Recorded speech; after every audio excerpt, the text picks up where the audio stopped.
This month on Inside COD, we get you up to speed on everything you need to know for the upcoming primary elections. We talked to Melissa Mouritson from the Political Science Department about the candidates and the election. And Jim Sexton is here from the Follett COD Bookstore with a giveaway for one lucky viewer. All that and much more coming up next.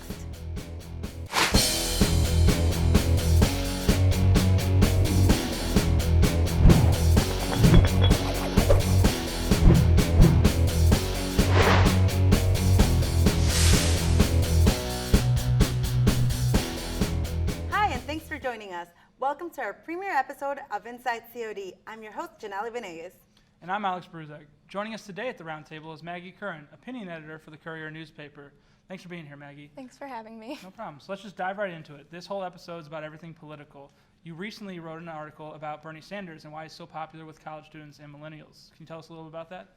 Well, I think that the main difference between Bernie Sanders and Hillary Clinton for people who want to vote Democratic is that he seems like he has a lot more honesty than she does. Their policies are a lot the same, but when it comes down to it, he seems to be the more trustworthy candidate.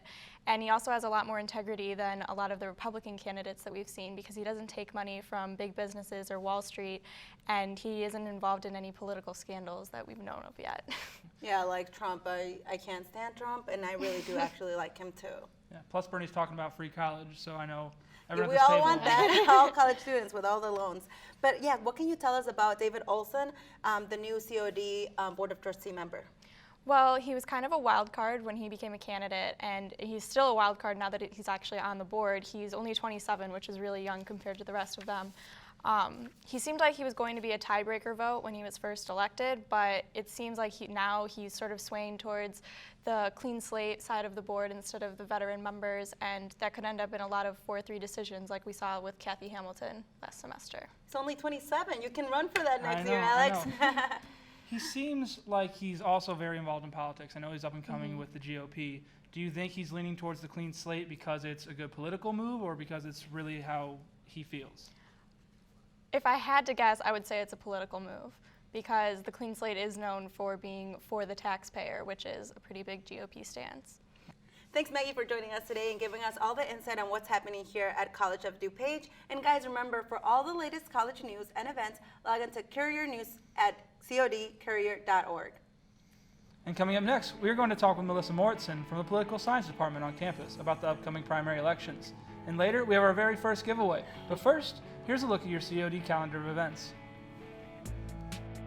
Here's a look at your COD calendar. On Tuesday, March 8th, the college will present the documentary Paper Tigers from 5 p.m. to 8 p.m. and SRC 2000. Admission is free and open to the public to attend. On Friday, March 11th, the MAC presents Monterey Jazz Fest from 7:30 p.m. to 9:30 p.m. Tickets range from $55 to $65. For more information, visit atthemac.org. And on Friday, March 18th and Saturday, March 19th, the MAC presents A Light in the Dark. For tickets and showtimes, visit atthemac.org. The Illinois primary election is on March 15. Do you know who you're voting for? Joining us today to get a better understanding of the issue is Melissa Mouritson. Melissa, thank you very much for being here. She's a political science professor here at College of DuPage. Thank you. Thank you for having me. So let's get straight to the point. What can you tell us about the candidates that are trying out for president of the United States? Well, on the Democratic side, we have Hillary Clinton, an Illinois native, former Secretary of State who was heavily favored to win the Democratic nomination until about 6 months ago when Bernie Sanders, the current senator from Vermont, started to gain a lot of traction. He is a so-called democratic socialist who has a message that resonates more, especially with young people, things like universal health care or free college. Right now, current polls have him running neck and neck with Hillary Clinton, so he may gain more here in Illinois, but this is her home turf, so in Illinois she probably is favored to win. And what can you tell us about the Republican candidates? Here in Illinois, that's a little bit more of a toss-up. We have Ted Cruz, Texas Senator. We have Donald Trump, the entrepreneur everyone knows from reality TV. Marco Rubio, Florida Senator, and then former Florida Governor Jeb Bush. It's sort of a four-way tie, although Trump kind of has not made himself a friend here in Illinois. We have a lot of immigrants, for instance, and he has a sort of anti-immigrant message, so we can expect Trump probably not to win in Illinois, although the race between Cruz, Rubio, and Bush, it's probably a toss-up here in Illinois. And Judith Topinka suddenly passed away last year, leaving her seat What can you tell us about that? Correct. So Judy Bartopinka was the Illinois State Comptroller, and she did suddenly pass away. Governor Rauner selected her replacement, Leslie Munger, who was an executive with Unilever. So she has been in that position now for about a year, and so she is running on the Republican side unopposed. Susana Mendoza, the city clerk, the Chicago city clerk, is running unopposed on the Democratic side. So there is no real race for the primaries, but in November, it's likely to be a good race because a lot of very important Democrats are supporting Susana Mendoza, who spent 6 terms in the Illinois state legislature. So she is well known, and if she gets a lot of backing from the Democratic Party, she could mount a pretty good challenge against Munger. Okay.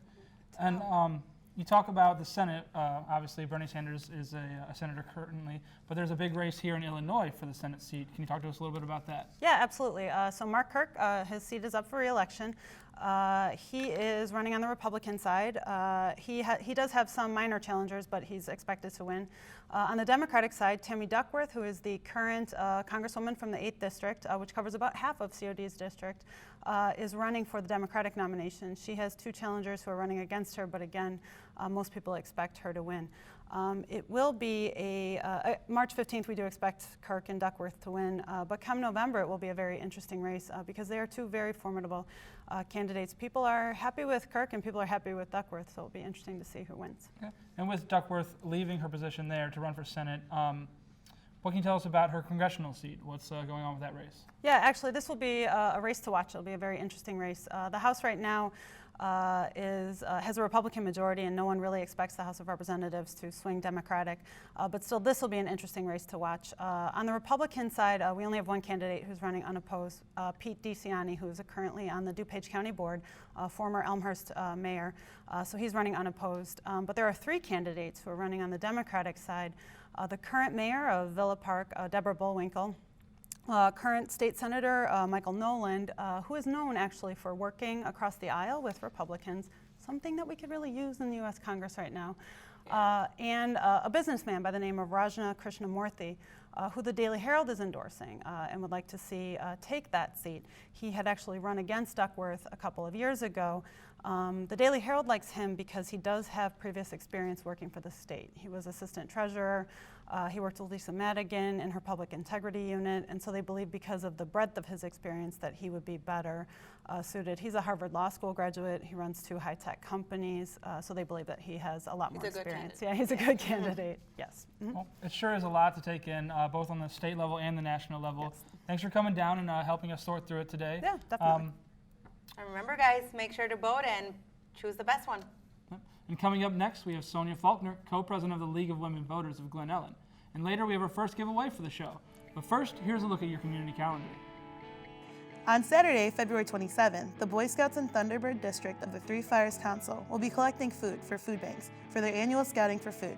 For more information or to donate, contact Rick Alaska at 630-386-1717 or rick.alaska@gmail.com.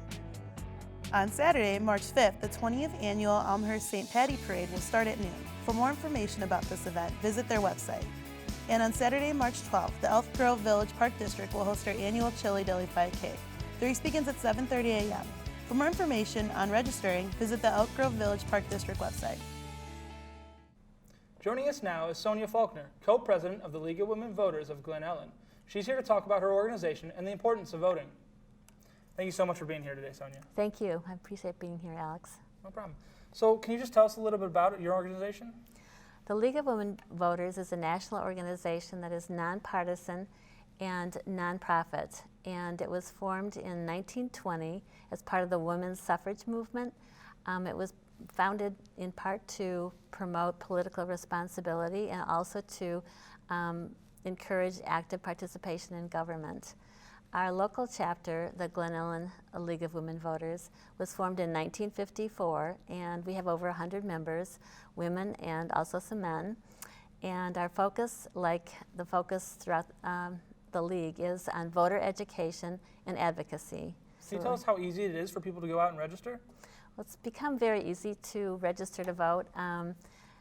In fact, you can now register to vote online, which is a new development. And in fact, some of the local high schools are even encouraging students to bring their phones to school, and they have an explanation of how to do it. And then some of the high schools have kids even registering online in school. And you talk about high schoolers voting. There's a new law out there that allows younger voters to vote in the primaries, even if they're 17. Can you tell us a little bit about that? That's correct. There is a new law, and it does allow allows some 17-year-olds to vote in the primary election if, in fact, their birthday is on or before the date of the general election. In this case, that would be November 8th. So, but there's a requirement that you have to register at least 28 days before the election. So in this case, it would be too late for any 17-year-olds now to register in order to vote in this primary. But in the future, that's something to consider, and it's certainly a development that makes a lot of sense. So we were happy to see that. And can you tell us about a couple upcoming events that the League of Women Voters of Glen Ellen is holding? At the end of February 27th, we will be hosting a candidate forum, and this will be for the primary election. It will be, and there will be a morning session and an afternoon session. The morning session will start about 9 o'clock, and there will be a forum for the county board members, and then other offices of officials that represent this area will be speaking. They make an opening statement. There'll be questions and answers and a closing statement. So it's an opportunity for voters to get to know their candidates a little bit better. Interesting. And this will be at the county complex in Wheatna. Okay. And I know there's a hot button issue that has to do with the drawing of legislative districts. You talk a little bit about your guys' work in that field and what you guys are trying to accomplish there? Yes. One of the issues that the League has been concerned about for a long time is the way that legislative districts are drawn. And presently, the way the law reads, legislative districts are drawn by the political party that's in control of the General Assembly at the time that the census is taken. So it becomes very political in terms of how they're drawn, and often, if you look at legislative districts, they're formed in very odd manners, because the effort on the part of political parties too often is to try to keep voters of a particular party within a certain district. And one of the big problems with that is that it gives job security really to elected officials, and I think may even in fact make them somewhat less responsive to at least the full complement of voters within their district. They may then be most concerned about a particular constituency, which would be those voters of their party. So the League has worked for a while with a number of other organizations in the state to try to make a change in the law. And presently, there's an effort throughout the state to circulate petitions and get an amendment on the ballot in November. And that would change the way that districts are drawn. They would be drawn under this amendment by an independent group, and hopefully would become much less political. Great. Well, thank you for joining us. It sounds like your organization does a lot of great work. If you guys out there are more interested in finding out what they do and helping out, maybe signing her petition there, you can go to their website at www.lwvge.org. Now Janelli is with Jim Sexton from Follett's COD Bookstore with a very nice giveaway for the month. Yes, Alex, we do have a great giveaway, but first let me introduce you guys to Jim Sexton from the Follett COD Bookstore on campus. Thanks for joining us today, Jim. Thanks for having me, Janelli. Before we reveal this month's prize, could you tell us a little bit more about the bookstore upcoming events? Absolutely, love to do that. We have in April, we have caps and gowns that are going to be available for our COD graduates. Starting with April 11th, they'll be able to come in and purchase their caps and gowns from the bookstore. In addition, we'll have a lot of other gifts that they can look at for their graduation memorabilia. In May, we have our book buyback program going on. The week of finals is the best week for students to come in and sell back books. That'll be the week of May 16th. Best opportunity to get up to 50% back on your books. We also have rental books that are out there for students that rented from the spring. They need to have those returned to us by May 21st, which is Saturday, and they need to come in and do that in person so we can check it in on their rental account and make sure they get a receipt for that. And then our big thing that we did this semester was our price match. We started in the spring, got some great feedback from our customers on that. Simply put, it is where you can go out and find the price on a book out there somewhere else, bring it into us, we match it and give you the difference on a gift card that you can use on a future purchase. There is some restrictions on that, so students should go to our website, codbooks.com, and check out the details. Yeah, there was a lot of information, so visit the website to review all that information. Well, before we show the price that one lucky person is going to be receiving, how about we take a look at the rules? It's pretty simple, guys. Go to our Facebook page, Courier TV, and like the February edition of Inside COD in our feed. Remember, it's February edition, and you have until March 15 at 3 p.m. to like the episode. Okay, Jim, are you ready to take it away? I'm ready. Let's show them. All right. What we brought is our Chappie plush from the bookstore. It's a brand new item we have in the bookstore, and this guy's special because he's holding a $10 gift card to the bookstore as well. And it's super cute, guys, so who doesn't want to win this? Just remember what you guys need to do to visit our Facebook page at Courier TV and like the February edition of Inside COD in our feed for a chance to win a Chappie plush and get a $10 gift card by March 15. And thank you guys for watching again, and thank you, Jim, for being here with us, and see you guys next time in March.